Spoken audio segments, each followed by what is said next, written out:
안녕하세요. 옹탐정입니다. 이번 시간은 탐정을 말한다 시간인데, 오늘은 정말 탐정을 논할 때 빼놓을 수 없는 아주 중요한 손님이 오셨습니다. 그래서 잠깐 소개를 먼저 시켜드리고 탐정에 대해서 같이 한번 얘기를 나눠보겠습니다. 안녕하십니까? 네, 안녕하십니까. 이 바쁘신 와중에도 이렇게 시간 내주셔서 너무 감사드립니다. 웅탐정의 우리 장재웅 대표가 정말 열심히 하는 분이고, 그다음에 이제 그 관련 학과, 프라이빗 인베스티게이터, 프라이빗 인베스티게이션, 이 탐정학과에 지금 박사과정을 밟고 있고, 그다음에 이제 이 탐정의 사실 저는 대명사라고 보거든요. 그래서 장재웅 대표가 굉장히 열심히, 그다음에 어떤 그 신의 성실의 원칙에 입각한, 그다음에 탈법, 불법, 입법을 하지 않는 이런 그 탐정 분야의 그 선두주자다. 그래서 제가 오늘 출연을 하게 됐습니다. 근데 예전에 원래 수서경찰서 강력팀장 출신이시잖아요. 예. 그리고 현재는 공인탐정연구원 예. 원장님이시고, 예. 그래서 경찰로서도 그러시지만 탐정을 발전시키는데도 상당히 많은 노력을 하고 계시고 많은 도움을 주고 계셔서 탐정을 하고 있는 후배들이 도움을 많이 받아서 항상 귀감이 되시는 분이라고 생각하고 있습니다. 과찬을 하시는데, 사실 그 탐정이라고 하는 민간조사사 영역이라고 하는 부분은 많이들 아시지만 OECD 국가 세계경제협력개발기구 37개국이거든요. 그런데 우리나라만 빼고 다른 나라 가까운 일본, 미국, 영국, 프랑스, 네덜란드, 호주 이런 많은 그 선진국에서 다 지금 시행을 하고 있는 그런 시스템인데, 우리나라도 이제는 2020년 2월 4일 날 그 탐정 명칭을 사용하는 이런 부분들이라든가 사안에 따라서 사생활 조사할 수 없다는 이런 금지 규정이 개정 삭제가 돼가지고 2020년 8월 5일부터는 이 자유업으로 지자체라든가 세무신고하고 어떤 일정한 교육이나 훈련을 통해서 라이센스를 취득을 하면 자유업으로 등록을 해서 얼마든지 이 탐정업을 할 수 있는 그런 시대가 왔다. 네. 그렇기 때문에 저는 우리나라도 이제는 탐정의 시대가 도래했다라고 해서 국가 공공기관이 할 수 없는 그런 일들을 이 소위 탐정사, 민간조사사가 해줄 수 있다라고 하는 측면에서 열심히 지금 전도 역할도 하고 있습니다. 네, 제가 탐정으로서도 정말 감사드리고 싶은 마음이고요. 간단하게 제가 몇 가지 질문을 좀 드리려고 준비를 해봤어요. 얼마 전에도 국회에서 세미나가 있으셨다고. 국회에서 이제 세미나가 다가오는 월요일 날 하우나 국회의원, 이미 지금 이명수 의원이나 윤재욱 의원이 탐정법이 발의를 한 상태거든요. 네. 그래서 월요일 날 세미나가 열려서 이제 교수들이 주제를 발제하고 저는 그 토론자로 참가를 하는데, 지금 보면 여야를 가리지 않고 이 탐정법에 대한 인식이 굉장히 커졌습니다. 그래서 분위기라든가 이런 걸 보면 국회의원뿐만이 아니라 사회 각계각층에 있는 사람들이 이제는 탐정업을 합법적으로 도입을 해서 정말 국민의 알 권리, 찾을 권리, 이런 어떤 명예와 그다음에 보안을 유지해야 될 그런 권리를 찾아야 된다. 이렇게 지금 인식을 하고 있거든요.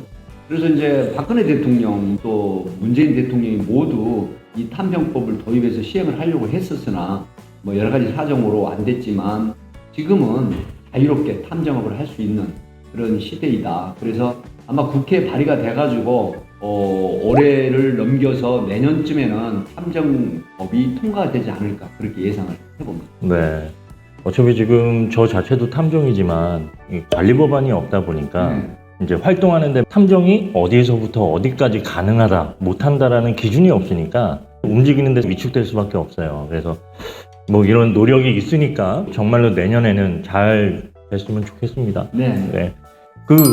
혹시 탐정 법안이 통과가 된다면 관리부처, 주무부처나 아니면 탐정의 권한이나 이런 부분이 어느 정도까지 좀 됐으면 좋겠다고 보십니까? 이제 두 가지를 질문을 하셨는데, 첫 번째, 이 탐정의 관리부처, 그러니까 지금 예전부터 이제 논란이 됐던 게 법무부령이냐 아니면 행자부령이냐 경찰청에서 관리를 해야 되느냐 이런 논란이 있었지만, 이 탐정 업무라는 거는 사실조사라든가 그다음에 이제 팩트체크를 하는 이런 부분들이 결국은 탐문이라든가 그다음에 이제 동향 감찰이라든가 추적이라든가 확인 이런 부분이기 때문에 이거는 법무부에서 관할을 할 게 아니라 실질적으로 관여할 수 있는 그런 경찰청에서 해야 되는 게 가장 이 탐정 업무에 맞다. 이렇게 보고요.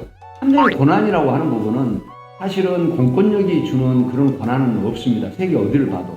그러면 어떻게 할까? 소위 우리 흔히 말하는 발품팔이, 신성실의 원칙에 입각한 발품팔이를 해야 되는데, 그럼에도 불구하고 사실 조회를 했을 때 그 법안이 제정이 돼서 최소한의 정보는 제공하는 이런 법안의 토대가 됐으면 바람이고요. 지금 실질적으로 정보공개 심의 요청이라는 게 있습니다. 그러면 민원을 제기했을 때 정보공개가 가급 가능한 범위 내에서 알려주는 법이 있지 않습니까? 네. 이런 부분에 연동을 해서 탐정업법도 탐정의 권한을 조금은 사실조사 관계 확인 이런 부분을 줬으면 하는 그런 바람이 있는 것이죠.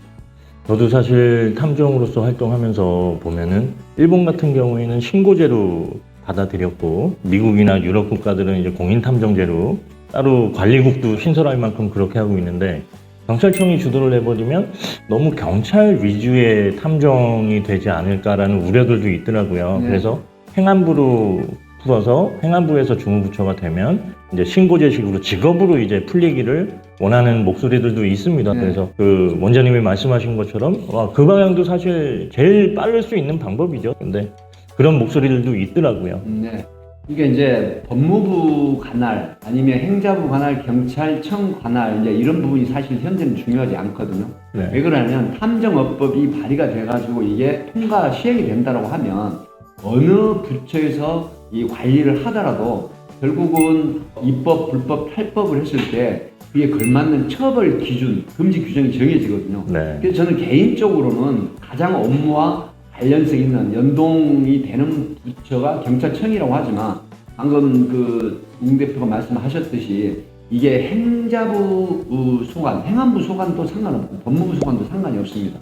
그래서 지금은 이 탐정 타이틀이라든가 사안에 따라 사생활 조사할 수 없다는 금지 규정이 2020년 2월 4일 날 개정 삭제가 됐기 때문에 자유업으로 할 수 있지만 그럼에도 불구하고 탐정이 합법적인 틀에서 어떤 일정한 권한을 가지고 할 수 있는 그런 파트를 봤을 때는 어떤 부처가 중요한 게 아니라 국회가 입법을 통해서 그다음에 성문화된 그 법에 의해서 충분히 적정한 그런 활동을 할 수 있는 이런 요건이 돼야 된다 해서 저는 지금 법무부령 아니면 행안부령 경찰부, 경찰청 이게 중요한 게 아니다라고 하는 부분은 분명히 있습니다. 네.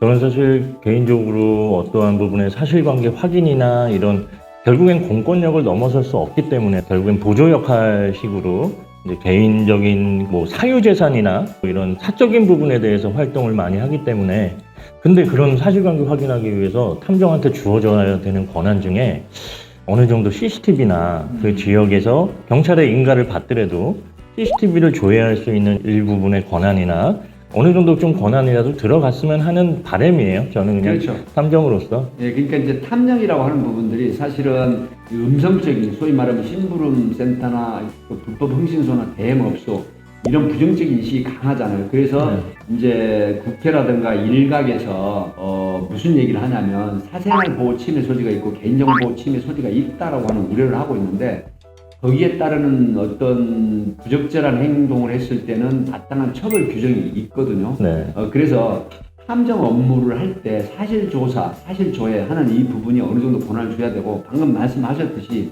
적어도 CCTV 정도는 정당한 공익적 차원이나 선의의 기능, 순기능 역할을 할 수 있는 이런 부분에서는 이 탐정의 신분증이라든가 아니면 탐정 법인이 있다고 하면 공문을 제출해서 일정한 부분은 확인할 수 있는 이런 법적인 권한을 주는 게 마땅하다 이렇게 생각을 합니다. 네, 맞습니다.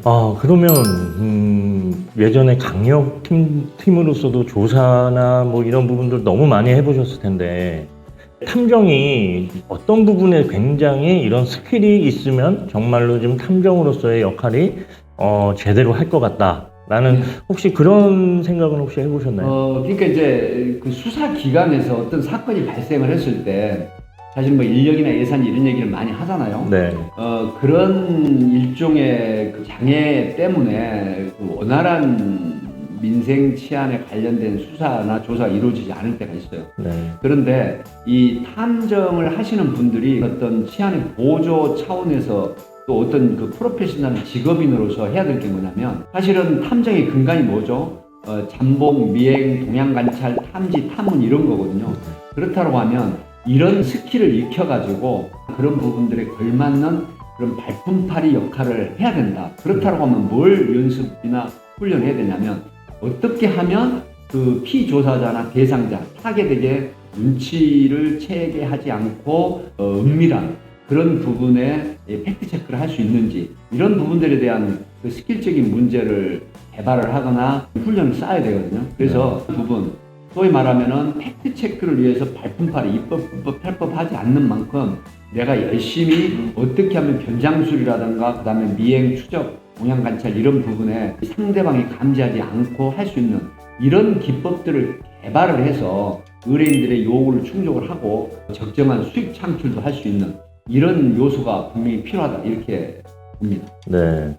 이제 그 원장님도 탐정 그 자격을 취득한 사람들한테 강의를 하시지만 저도 탐정 실무를 강의를 하다 보면 항상 많이 나오는 질문들이 있잖아요. 그러니까 사진을 어떻게 의뢰인하고 공유할 수 있는 방법은 사진 촬영이나 이제 동영상 촬영이나 이런 부분들이 있는데 그런 부분들이 제일 저희가 봤을 때는 좀 중요한 스킬이 아닌가 싶기도 해요. 왜냐하면 저희는 겉으로 드러날 수가 없는 그렇죠. 상황이기 때문에 맞습니다. 티나지 않게 사실관계를 확인할 수 있는 그 능력이 되게 복합적이잖아요, 사실. 어느 정도 순발력도 있어야 되고, 그렇죠. 예, 상황 대응 능력, 뭐 여러 가지 있는데 포괄적으로 말씀해 주신 것 같습니다. 그러면 사실 보조 역할을 하고 변호사들은 이제 소장을 쓰거나 어떠한 사실관계에 대해서 소송을 제기할 수는 있지만 현장에 잘 나가는 경우들은 없단 말이에요. 그렇죠. 그래서 어떻게 보면은 경찰이 못하는 일들을 또 탐정이 하는 거고 그리고 변호사들이 못하는 일을 탐정이 하는 건데 같이 좀 공생할 수 있는 방향이 좀 있을까요? 예, 이제 그 변호사, 경찰, 그다음에 탐정 사실은 어떻게 보면 트라이앵글 형태인데 이런 경우는 상호 협업이 가능합니다. 예를 들어서 탐정이라고 하는 부분은 적정한 경비를 받고 의뢰인의 요구를 충족시켜주는 그런 역할을 하는데 그러면 치안을 담당하는 경찰이 어떤 사안이 있어서 뭐 교통범죄 수사든 아니면 뭐 미안한 소재 찾기라든가 아니면은 어떤 사건에 있어서 피의자 소재의 확인이라든가 이런 부분에 그런 손길이 미치지 못하는 경우가 많거든요. 네. 그렇다고 하면 탐정이 의뢰인의 의뢰를 받아서 이런 부분에 추적을 할 수가 있는 그래서 치안 보조 역할도 충분히 하고 그 다음에 범죄를 저지르는 사람의 소재를 파악을 해서 그에 걸맞는 민형사상의 책임을 질 수가 있는 거고요. 그다음에 이제 변호사분들 같은 경우는 변호사 일을 도와서 소송을 승소를 하게 하는 원활한 소송을 하게 하는 이런 분들을 이제 패럴리걸이라고 하는데 이런 분들이 한국에서는 지금 안 맞는 거예요. 왜 그러냐면 변호사 일을 하면서 사실 여직원 남자 직원 현장에 나가서 팩트 체크를 하거나 소송에 유리한 자료를 수집하는 게 아니고 대부분 의뢰인들에게 부탁을 해서 가져오게 하거든요. 이런 게 잘못된 겁니다. 그러면 이 역할을 누가 해주느냐? 예를 들어서 이혼 전문 변호사가 있는데 이혼 소송을 하거나 실권이라든가 그다음에 공동재산 분할 청구 소송 또 내 상간남이나 상간에 대한 그 손해배상 청구 소송을 할 때 분명히 필요한 건 뭐냐면 유리한 소송을 하기 위해서는 증거 채집이 중요하거든요. 네. 불륜 현장이라든가 또 직접 모텔이나 호텔 숙박업소에서 불륜을 하지 않더라도 그 정황만 가지고도 요즘은 유리한 승소를 할 수 있기 때문에 이런 채집이 바로 누가 하느냐? 탐정, 이 민간 조사사들이 할 수가 있거든요. 그래서 그런 소송에 유리한 자료를 얻어서 채집을 해서 소송을 승소를 하게 하는. 그래서 이런 어떤 트라이앵글의 원칙이 작용을 한다고 하면 국가나 국민이나 시민들로부터 굉장히 순기능적 역할을 하는 그런 프로페셔널한 직업이다라고 하는 이런 그 칭찬을 받을 가능성이 높다. 이래서 변호사, 경찰, 탐정은 서로 그 협업을 하는 그런 관계이다. 이렇게 저는 분석을 합니다. 네. 사실 제가 실제로 의뢰인한테 의뢰를 받아보면 친척 중에 경찰이 있는데 경찰이 못한다 그러더라. 그래서 탐정을 찾게 됐다. 이런 의뢰도 있었고 변호사 사무실에서도 사실 사무장들이나 변호사들한테도 사실 저한테 의뢰 전화들이 꽤 많이 왔거든요. 네. 그래서 사실은 같이 공생할 수 있는 부분이 분명히 있다고 보는데 결국에는 이제 변호사 쪽에서나 경찰들은 그렇게 하진 않지만 변호사 협회에서는 탐정업에 대해서는 본인들도 필요성을 느끼고 있는 것 같긴 한데 그게 좀 결정하기가 쉽지 않은 부분인 것 같아요. 변호사 업계에서는 지금 판단을 잘못하고 있습니다. 이제 미국의 통계를 보면요. 소위 말하면 탐정회사와 업무 협약을 해서 소송에 유리한 자료를 취득을 하거나 획득을 하는 그런 과정을 거치면 승소율이 뭐 무려 70%가 그렇죠. 넘는 상황이고요. 그다음에 그 탐정회사와 MOU를 하지 않는 변호사는 일반적인 거지만 40%를 넘지 않는 그런 통계도 있거든요. 하기 때문에 지금 변호사 업계는 이 부분들이 오히려 탐정을 활용해서 합법적인 틀, 그러니까 국회에서 통과를 해가지고 공포 시행이 된다라고 하면 탐정회사와 MOU를 해서 소송에 유리한 증거 자료를 채집하는 이런 그 시스템이 된다라고 하면 훨씬 의뢰인이나 변호사한테도 유리한 도움이 되는 것이고 또 수익 면에서도 훨씬 늘어난다. 네. 이렇게 분석을 하는 겁니다. 네, 맞습니다. 아주 좋은 말씀 정말 감사드립니다. 이 방송을 변호사분들도 그렇고 많이 좀 봤으면 좋겠어요. 아마 봐서 이게 이제 소문이 나면 네. 구독자가 많이 늘어나지 않을까 싶습니다. 네. 원장님이 이렇게 도와주시는데 많이 늘어나지 않을까 싶습니다. 네, 아마 늘어날 걸로 확신합니다. 원장님 혹시 개인적으로 예전에 뭐 경찰 그 활동하셨을 때나 생활하셨을 때나 그 이후에도 혹시 기억에 남는 뭐 좀 큰 뭐 그런 대형 사건 같은 거 혹시 기억나는 거 있으세요? 제가 이제 그 방송에서도 많이 얘기를 했었는데요. 현직에 있을 때 가장 기억에 남는 사건이 한 10여 건 중에 한 건이 뭐냐면 지금은 그 호텔 이름이 바뀌었어요. 강남에 있는 팔레스 호텔 사건이. 예. 이게 그 서울 강남 터미널 근처 반포동 쪽에 있는 건데요. 여기서 이제 그 강남 조폭 세력하고 영등포 세력이 나이트클럽에서 술을 먹다가 네. 이제 도우미 여성 문제로 발단이 돼서 큰 그 싸움이 조폭 간의 전쟁이 벌어졌는데 그때 이제 영등포 이 조폭 행동대장이 그 흉기를 들고 강남 조폭 행동대장급을 현장에서 살해한 사건이 있었는데 네.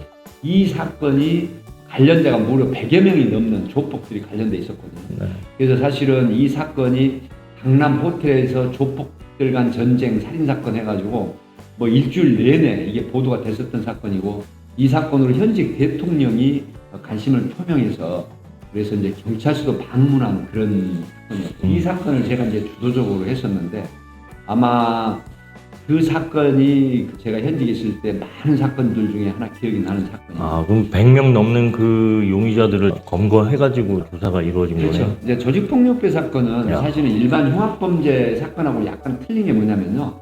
사건이 이제 조폭들 간의 전쟁이 있을 때 검거율이 굉장히 높습니다. 네. 높은 이유가 뭔지 아십니까? 사실은 이제 잡으러 체포하러 다니는 것도 있지만은 자수를 설득을 하면은 이 조폭은 계층이 있잖아요. 네. 그래가지고 조폭의 이제 선배가 후배들에게 자수해라 이렇게 합니다. 네. 그러면 일정한 장소에서 이제 자수를 하게 되면 뭐 체포를 해서 사건을 하는 경우가 있는데 그래서 조폭들 그 당시에는 또 이 조폭들이 그런 체계가 있었는데 지금은 아니라고 들었거든요. 네. 그래서 그 당시에는 조폭들 세계가 그런 게 있어서 아마 조폭들 사건이 그렇게 어려운 사건은 아니었습니다. 네.